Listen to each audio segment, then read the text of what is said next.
At 79, Hayley Mills is finally sharing what really happened with Maureen O'Hara. And the truth is, as generous and steady as the woman who inspired it. Hayley Catherine Rose Vivienne Mills was born on April 18, 1946 inches London, right into a family where storytelling was the family business. Her father, Sir John Mills, brought depth and dignity to classics like Great Expectations and Ryan's Daughter. Her mother, Mary Hayley Bell, wrote plays and novels.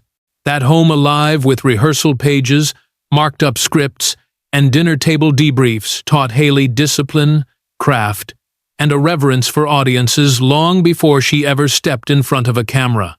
Her screen debut arrived at 12 inches, Tiger Bay, 1959, opposite her father. She wasn't good for her age. She was simply good, truthful, natural, and emotionally lucid. Walt Disney noticed. He signed her, and 1960's Pollyanna made her a worldwide favorite. The role earned her the Academy Juvenile Award and cemented an image sunny, hopeful, kind, that millions still associate with her name. Then came The Parent Trap, 1961. A technical marvel and a star showcase rolled into one. Playing twins Susan and Sharon, Hayley showed impeccable timing and warmth, carrying a major studio film practically on her own.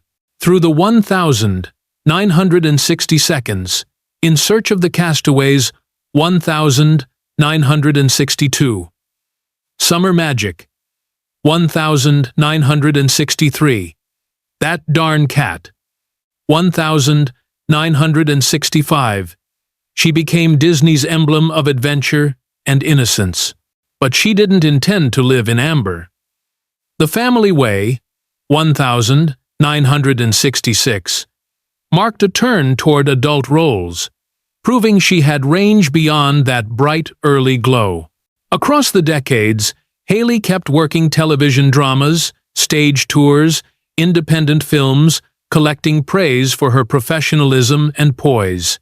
In 2000, Disney named her a Disney legend, a fitting honor for someone who helped define the studio's golden era.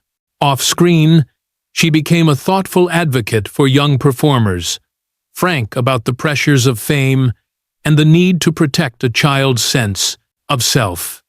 Her personal life has its own chapters. On The Family Way in 1966, 20-year-old Hayley met Roy Bolting, 53, a respected director with a sharp intelligence that she found compelling. The pairing, 33 years apart, raised eyebrows, especially for fans who still saw the Pollyanna glow. They married in 1971 when she was 25 and he 58, keeping a flat in Chelsea and retreating to the countryside at Cobstone Mill in Ibstone, Buckinghamshire, that famous windmill perched above the Chiltern Hills. The setting was idyllic. Less so. Over time, differences in age and tempo took their toll, and they divorced in 1977. Their son, Crispian Mills, would later carve his own creative path as the lead singer, guitarist, and songwriter of Kula Shaker, a band known for its blend of psychedelic rock and Indian musical motifs. Later in the 1970 seconds, Hayley began a relationship with actor Lee Lawson. In July 1976, they welcomed Jason Lawson. Work and travel eventually pulled them in different directions, and by the early 1980 seconds, they chose an amicable separation, remaining respectful partners in parenting and in craft. Time brought a steadier kind of love. Since 1997, Hayley's partner has been actor-writer Firdaus Bamji, 20 years her junior. They met touring in The King and I, she as Anna Leonowens, and found a bond rooted in curiosity and theater's shared language. They've kept things quiet, private, and deeply collaborative. As of 2023, there's still together evidence that for Hayley, love, like art, is something you tend gently and long. And then there is Maureen O'Hara. The truth. Hayley is ready to tell.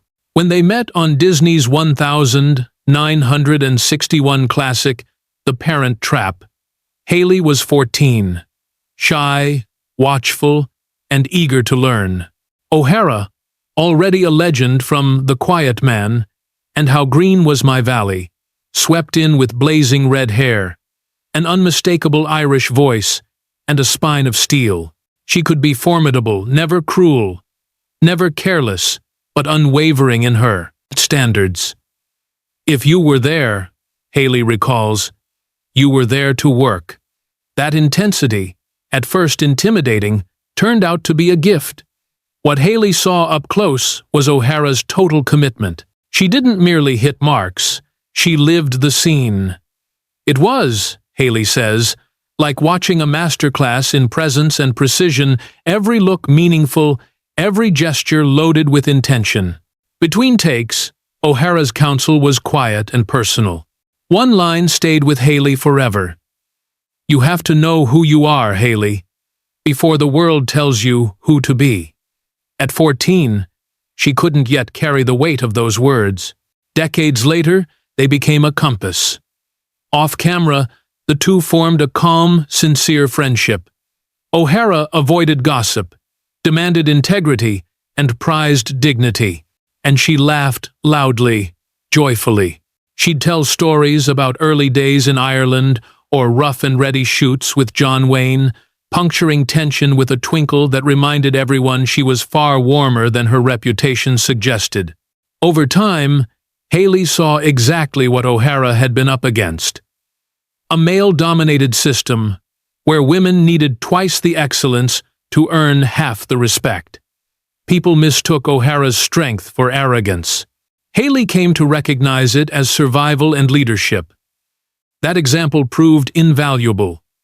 O'Hara demonstrated a balance few manage.